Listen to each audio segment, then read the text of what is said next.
Andy, let's start at the beginning, at an opening fixture, mouth-watering opening fixture. How are you feeling going into that one? Well, it's special, isn't it? Always playing in Paris is always that way.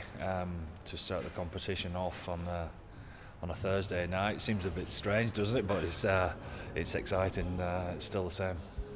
No, you wouldn't usually ask about individual players, but because we're going to be speaking to him later, Antoine Dupont, how do you kind of coach against someone like him? And is there special attention on certain players?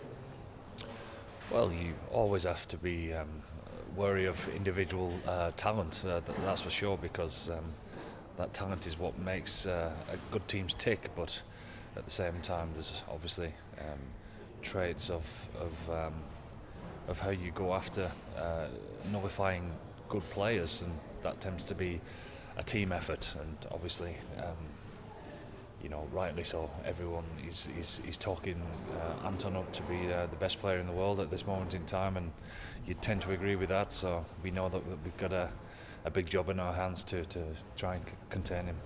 Let's get back on the more important stuff. We're just focusing on you guys, though. How are you generally feeling going in, and how excited are you for that moment, the whole tournament? Well, if you can't get excited about a Six Nations, then you're in the wrong place, you're in the wrong job. To me, every single time I'm fortunate enough to be involved in a Six Nations championship, the energy, the excitement, because you understand just what it means to the teams that are playing, the countries, the rivalries, all of that, I think it's something special that we've got with the Six Nations over here in the Northern Hemisphere, and we're privileged to be part of it.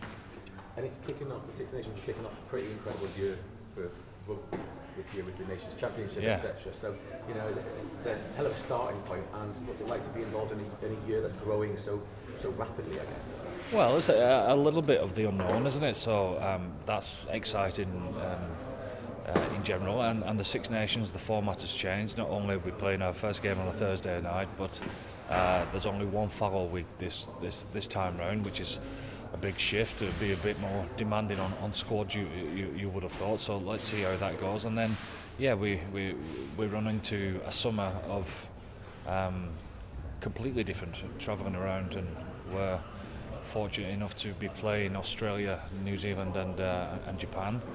And then it all accumulates in a final there at Twickenham in the autumn. So a long old season ahead, but an exciting one. Thank you very much. Cheers, mate. Really appreciate your time. Thanks.